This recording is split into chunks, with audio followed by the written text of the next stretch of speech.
In my 11-year career, I've never experienced the racial comments from the Indiana Fever victim 24/7. And we all know what this really is. It's an attack on Caitlin Clark.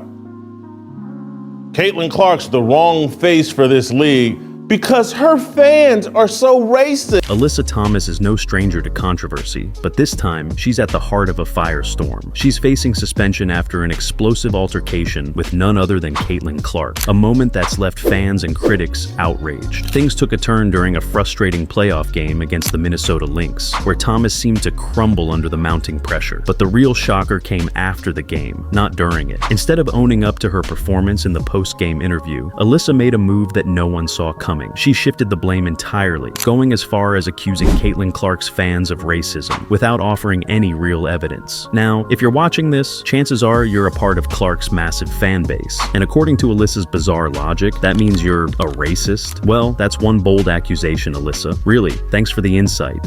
They're a threat to democracy. Again, that's me.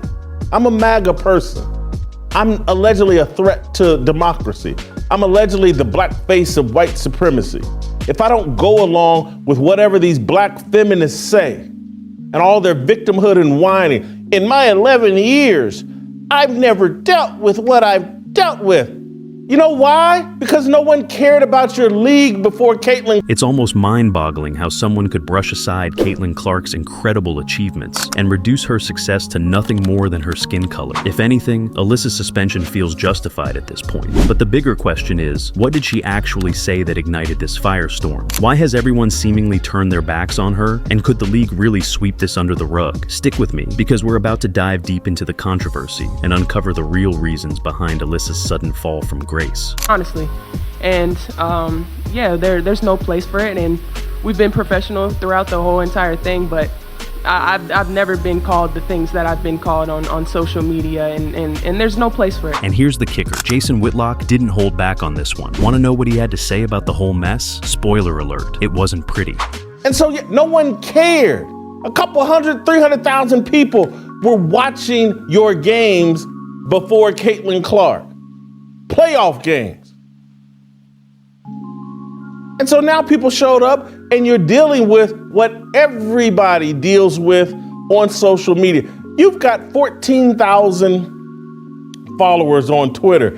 That ain't much of an audience, baby. The Connecticut Sun's playoff dreams were shattered in what can only be described as a devastating defeat, thanks to a brutal dismantling by the Minnesota Lynx in Game 2. After a lackluster showing on the court, Alyssa Thomas walked into the post-game interview clearly rattled, as if the weight of the loss had finally pushed her to the breaking point. League doesn't have to get involved. The Indiana Fever don't have to do something to get you away from social media. Put your phone down. Don't download the apps. Don't engage. Don't hold the Indiana Fever responsible for people whose tweets you don't even know who the author is. It could have been somebody from Connecticut pretending to be an Indiana Fever fan, or someone from Connecticut who doesn't like you because you're a whiny victim 24/7. When a reporter finally questioned her lackluster performance, it was like a switch flipped. Rather than confronting the obvious, that she had vanished in the playoffs, Alyssa went on the attack. She didn't just talk about dealing with online trolls or a few hateful comments. She went all in, accusing Caitlin Clark's entire fan base of being racists. According to Alyssa, it wasn't just isolated incidents. Clark's supporters, she claimed, were actively harming the mental health of black players. Nah, we don't want fans that are going to degrade us and call us racial names. I mean, we already see what's happening in the world and what we have to deal with in that aspect. And, you know, we come to play basketball for our job and it's fun, but we don't want to go to work every day and have social media blown up. It was as if Alyssa had been sitting on this narrative, just waiting for the right moment to drop it. The instant her poor performance was brought up, she flipped the script, taking the conversation in a totally unexpected direction. The reporters were left stunned, completely blindsided. You could see it in their expressions. No one had a clue how to respond. Instead of pressing her for details or demanding evidence, they let it pass, too shocked to push back against her claims. I don't want to go to work every day and have have social media blown up over things like that. It's uncalled for, and something needs to be done, whether it's, you know, them checking their fans or this league checking. There's no time for it. The reporters just let her rant, allowing the narrative to shift from her playoff disaster to this manufactured controversy. In a flash, the conversation moved away from her lackluster performance to Alyssa Thomas versus Caitlin Clark's entire fan base. It's almost impressive how effortlessly she flipped the script, transforming herself from the scapegoat of a playoff failure into a so-called victim of racist fans. I'd be on board. But she's talking about Twitter and Instagram. And so I sit here, she's got 14,000 followers. And it's really easy to ignore, and most people don't know who she is in the sports world. The only reason why people even know who she is because of Caitlin Clark. And she still only got 14,000 followers on Twitter. She doesn't have much of a brand. But you have to wonder, was this truly a heat-of-the-moment outburst or a calculated move to deflect the mounting criticism? Alyssa Thomas didn't hold back, declaring that in her entire career, she's never experienced this level of abuse until now. And who's at the center of her accusations? The Indiana Fever's fan base, those same fans who've been riding the Caitlin Clark hype train ever since her electrifying rookie season began. Oh, at this point, you gotta just laugh. 27 years, these lesbian, angry OGs have milled around on the periphery of the sports world. But here's the real kicker. Did she even attempt to back up her bold claims with a shred of evidence? Not at all. No specific examples, no reported incidents, not even a vague tweet to hang her argument on. Instead, she threw out a sweeping accusation, essentially suggesting that the entire Fever fan base is out to disrupt her mental peace. And why? Because, in her eyes, Caitlin Clark's presence in the league is apparently that toxic. A bold move, Alyssa, but we're going to need more than just accusations. WNBA girl there. Oh, you're the worst. Well, now they found another victim. The fans of Indiana. Now, I'm going to side a little bit with these idiots. I'm going to side a little bit with Alyssa Thomas, who said she is the latest WNBA woke gas bag to rip Indiana Fever fan over alleged racism, demanding the franchise and league do something about it. What do you want them to do? Now, let's talk timing. Why drop these accusations right after getting steamrolled in a crucial playoff game? The motive couldn't be more transparent. Alyssa was desperate to shift the spotlight. She knew the media would be lining up to dissect her dismal performance, ready to ask why she crumbled when her team needed her the most, or how she allowed herself to be completely outplayed on the season's biggest stage. Figure it out. But the deal is this. The deal is simply this. She said it. Women in sports don't want other women in sports to succeed. They don't. Jealousy, it's just who they are, she said. So, instead of owning up, she executes the ultimate misdirection, turn the focus onto Caitlin Clark's fan base, and hope everyone conveniently forgets her disastrous night on the court. Platform is built off the back of Caitlin Clark. Caitlin Clark is Kunta Clark. She's the actual slave that everybody else is exploiting for their benefit. Angel Reese included at the top of that list. But here's where it gets even shadier. Thomas wasn't just targeting Clark's supporters. By calling out Clark's fan base, she cleverly cast Clark herself in a negative light. Think about it. If she's suggesting that Clark's influence is fueling all this hate, then, in a way, she's subtly positioning Clark as the underlying cause of the issue. It's a strategic move, framing Clark as the villain without directly saying it. Dejanay Carrington, as we've talked about earlier this week, in Game 1, poked Caitlin Clark in the eye intentionally, in my view, and in most rational people's view. Your hands don't curl up, you jab people in the eye, and you pull your hand back immediately after you've accomplished your goal. Nothing happens to Dejanay Carrington. This isn't really even discussed. She gets questioned about it once. Caitlin Clark gets questioned about it. Caitlin Clark takes the high road. She's not engaging. Hats off to Caitlin Clark. It's a slick way to damage Clark's reputation without directly dragging her name through the mud. And let's not forget, this isn't their first run-in. The tension between these two has been simmering for a while. Flashback to August 14th, 2024, during a heated matchup between the Indiana Fever and the Connecticut Sun, when Alyssa Thomas delivered what can only be described as the hardest screen in basketball history on Caitlin Clark. This wasn't just your typical screen. Clark, known for her lightning-fast moves, was completely blindsided and hit the court like a ton of bricks. The impact was so brutal that fans watching live gasped, thinking she'd seriously injured herself. It was that intense. High school basketball games. There is absolutely nothing that is natural about this motion of Dejanay Carrington. And what did the refs do about it? They hit Thomas with an offensive foul and moved on, acting like it was just another routine play. No review, no discussion of a flagrant foul, nothing. It was brushed off as if Clark hitting the floor like that was no big deal. Now, they hit the dagger three. Now I want to move you to the celebration of the dagger three that Mabry had with Dejanay Carrington. Play the clip.